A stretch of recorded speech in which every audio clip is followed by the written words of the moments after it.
प्यारे बच्चों, आज मैं आपको कक्षा 6 बसंत भाग 1 का जो दूसरा पार्ट है बचपन, उसका सारांश समझाने जा रही हूँ। तो सारांश समझाने से पहले जो इनकी लेखिका हैं वो हैं कृष्णा सोबती। तो कृष्णा सोबती का जन्म 18 फरवरी 1925 गुजरात में हुआ था और इनकी मृत्यु जो हुई थी 25 जनवरी 2019 में दिल्ली में हुई थी। और जो इनकी प्रमुख रचनाएं थी जिंदगी नामा, मित्रों मरजानी और समय सरगम। इनके साहित्य के क्षेत्र में इनके योगदान के लिए इन्हें 1980 में साहित्य अकादमी पुरस्कार दिया गया। 1982 में हिंदी अकादमी पुरस्कार से सम्मानित किया गया। 2001 में सलाका पुरस्कार और 2017 में ज्ञानपीठ पुरस्कार से सम्मानित किया गया था। जो ये आपका पाठ है कृष्णा सोबती द्वारा लिखित बचपन, तो इसमें जो कृष्णा सोबती हैं वह अपने बचपन के बारे में बता रही हैं कि उनका बचपन कैसा था। प्यारे बच्चों, हमने भी अपने जो हमारे दादी हैं या नानी हैं वह भी हमें हमेशा कहती हैं कि हम अपने बचपन में ऐसा क्या करते थे, हमारे बचपन में ऐसे कपड़े होते थे, हमारे बचपन में खाने पीने की चीज़ें ऐसी हुआ करती थी, अभी जैसी नहीं हुआ करती थी। तो वहाँ का अपने ज़माने के पहनावे के बारे में, कपड़ों के बारे में, खाने पीने की चीज़ों के बारे में हमने अपनी दादी नानी से सुना होगा और वह भी हमें कहते रहती हैं कि उस समय कैसा ज़माना था, कैसे उस समय के लोग थे। तो यहाँ पर जो लेखिका है उन्होंने अपने बचपन के बारे में बताया है और वो कहती हैं, लेखिका कहती हैं कि मैं आपकी दादी और नानी के उम्र की हूँ, लेकिन फिर भी मुझे सब लोग जीजी कहा करते हैं। तो वह अपने बचपन के पहनावे में परिवर्तन के बारे में कहती हैं कि वह बहुत रंग बिरंगे कपड़े पहनती थी, जैसे नीला, जामुनी, ग्रे, काला, चॉकलेटी। परंतु अब वह बड़ी हो चुकी हैं, सयानी हो चुकी हैं, तो इसलिए वह सफ़ेद रंग के कपड़े पहनना ही पसंद करती हैं। और बचपन में वे फ्रॉक पहनती थी, निक्कर, वॉकर, स्कर्ट, लहंगे और गरारे पहनती थी, लेकिन अब वह चूड़ीदार और घेरदार कुर्ते पहनना पसंद करती थी। तो वह अपने बचपन की कुछ फ्रॉक अभी भी उन्हें याद है कि उस समय कैसे किस प्रकार की फ्रॉक होती थी। तो वो कहती हैं कि उन्हें अपने मोजे और स्टॉकिंग भी याद हैं। वह कहती हैं कि रविवार के दिन हम अपने मोजे खुद ही धोया करते थे और अपने जूतों में पॉलिश किया करते थे। उन्हें जो अपने नए जूते से ज़्यादा अपने पुराने जूते पहनना उन्हें अधिक पसंद था, क्योंकि जो नए जूते होते हैं वो पहले शुरू में क्या करते हैं, हमारे पैरों में छाले उनसे हो जाते हैं। तो वो कहती हैं कि वह अपने पुराने जूते ही पहना करती थी।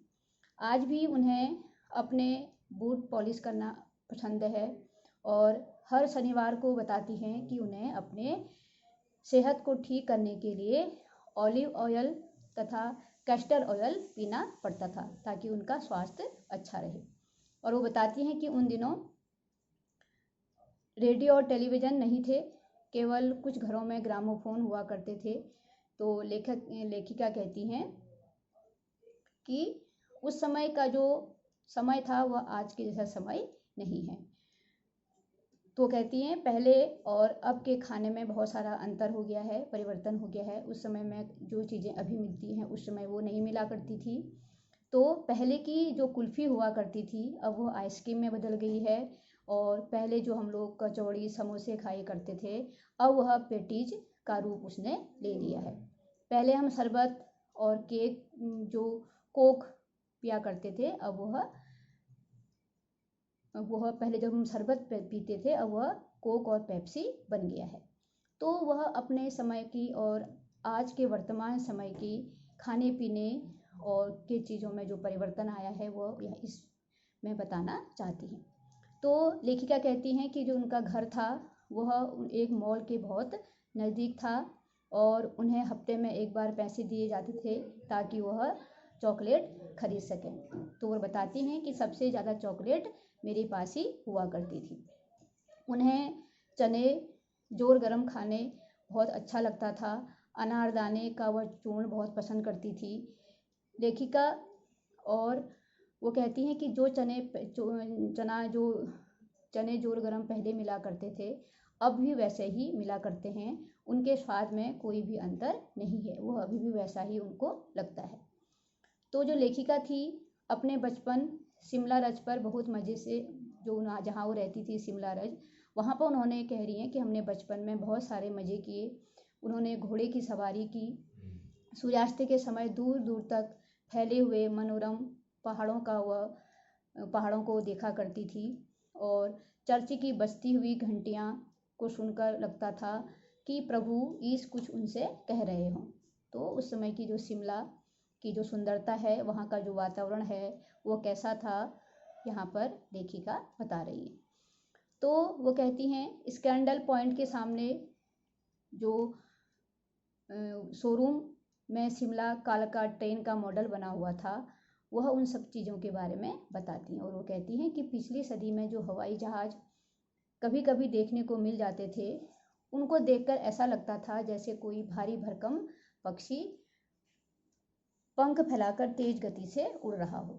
तो भाई प्यारे बच्चों, अभी भी हमारे अंदर भी वह एक क्रेज रहता है कि जब कोई बाहर से हेलीकॉप्टर या जहाज की आवाज़ सुनाई देती है तो छोटे तो क्या बड़े भी अपने को बाहर निकलने से रोक नहीं पाते हैं। तो उसको देखने का सबका एक मन होता है। तो वही यहाँ पर लेखिका बता रही हैं कि हम भी अपने बचपन में हमें जो जहाज़ बहुत कम दिखाई पड़ते थे, वह हमें एक पक्षी के समान लगता था।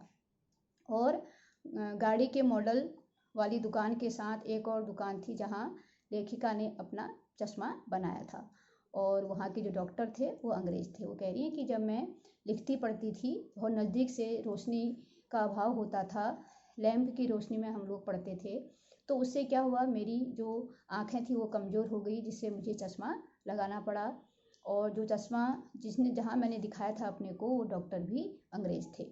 तो वो कह रही है कि शुरू में मुझे चश्मा लगाना अटपटा लगता था, और जब डॉक्टर ने मुझे आश्वासन दिया कि कुछ दिनों में उनका चश्मा उतर सकता है, क्योंकि अगर हम चश्मा लगाए, अगर हम अपना खान पान अच्छा करें और रोशनी में अपनी पढ़ाई करें, तो हमारा जो चश्मा है वो धीरे धीरे हमें पहनने की ज़रूरत नहीं होती है। लेकिन लेखिका के बताती हैं कि डॉक्टर के यह कहने के बाद भी वह चश्मा आज तक नहीं उतर पाया, और उसकी जिम्मेदार लेखिका खुद हैं, क्योंकि वह दिन की रोशनी में नहीं पढ़कर रात के टेबल लैंप की रोशनी में पढ़ा करती थी।